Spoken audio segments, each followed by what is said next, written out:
Hey everybody, welcome to this special audio review. That's right, audio review of Sonic Universe issue 16. I got this in the mail yesterday.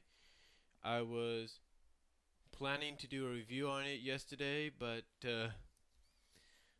my mom came home around the time I was starting my review. And, well, let's just say, there are some people out there that like to do videos and reviews and stuff like that without the interruption of people around. But anyway, let's get this review going, shall we? Now we start off with the first five, 4 or 5 preview pages left us, and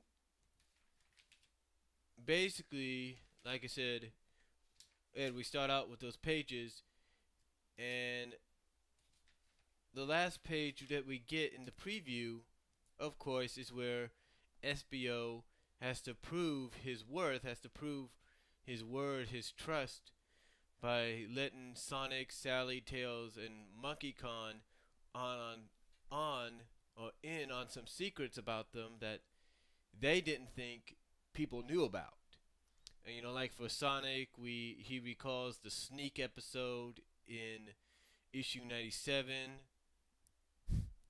the Captain Super Foxman in Tails miniseries, and then the one that fans got a kick out of, and I guess Ian wants to try to put a little bit more humor back in there, but like I said, the one that fans got a kick out of, and some fans say it disgusted them. Um, uh, the uh, the third row of panels where SBO tells Sally the location of your royal birthmark, which and kind of makes Sally blush a little bit and embarrass herself because SBO said when her brother came back, he had to verify the claim. So, and Sally says, we won't speak of it further. Now, of course, he tells Monkey Kong about some other cons that are like him out there.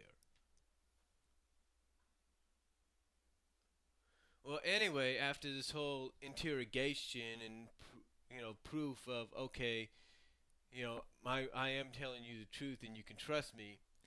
SBO basically leads them blinded. That's right. He has to blindfold them, or has themselves. Basically, he has themselves. He has them blindfold themselves. He has them blindfold themselves so that he could take them to his to the secret headquarters of the Shinobi clan. And basically, it's also part of a test, sort of a test to prove the worthiness of meeting with the bride of Constant Vigil. So anyway, after they passed the test of the way of the blind, they also have to pass one more test, and that's how to get across a cavern which looks impossible. So basically, they got to get past this cavern, and at first, Tails thinks, hey, I can fly you guys over, it's no problem.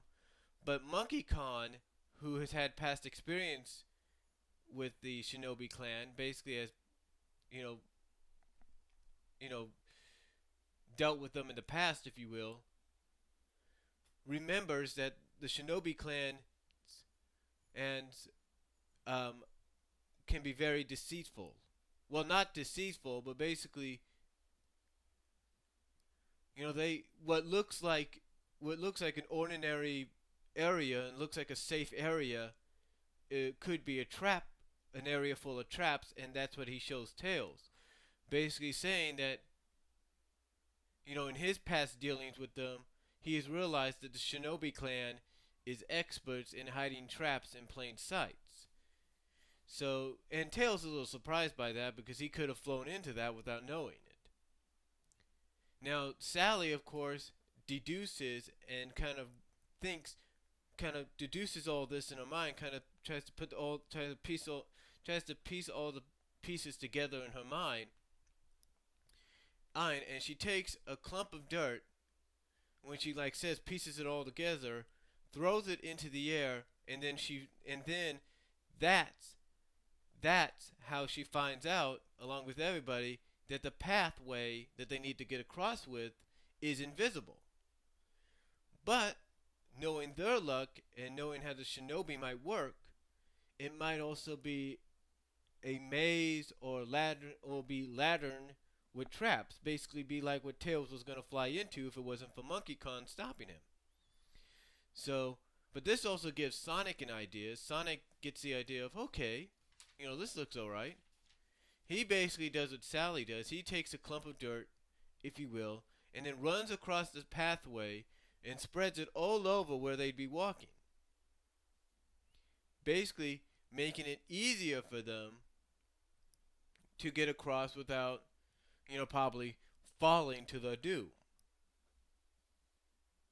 And he kind of jokingly says SBO might have some dirt on them, but now he has dirt on SBO's tricky little path.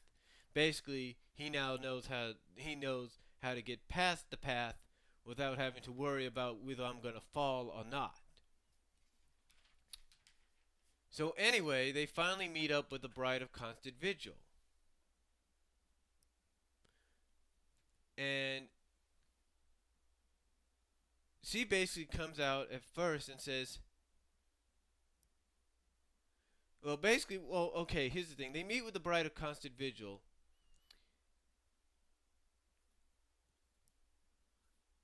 And she does admit that the Bride of the Clan of the Four Houses is evil. And that she does acknowledge that the Clan of the Four Houses is evil and its support is crumbling. And that she knows that they are here to convince him to break away. And Sonic likes this. Sonic likes this directiveness from the Bride. He likes how she's just like right to the point.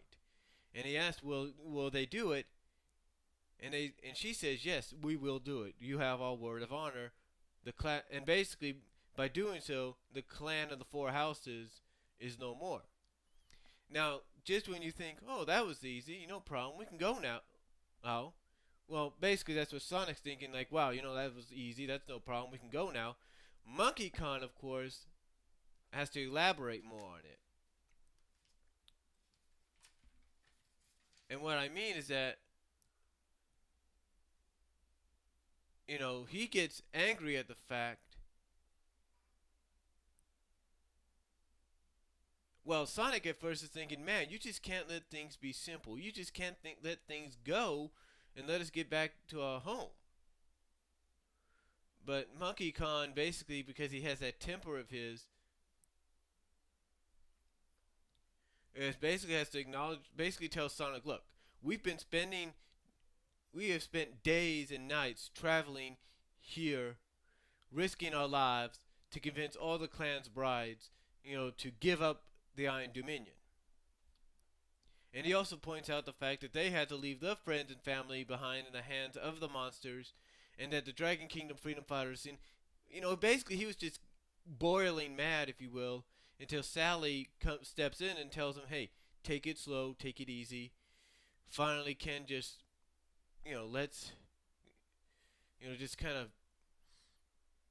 exhales out, if you will, and then calmly, I guess you could say, basically he wants to know why the Shinobi clan, who call themselves the protectors of these lands, of the Dragon Kingdom, why they didn't help the freedom fighters, why they didn't help Monkey Kong in the first place instead of joining with the Iron Dominion.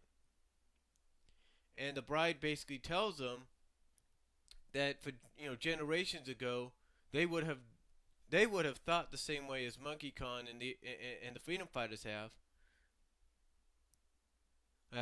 She also goes on to tell them that they have fought openly against the other clans, and that they tried to police the free people of the Dragon Kingdom.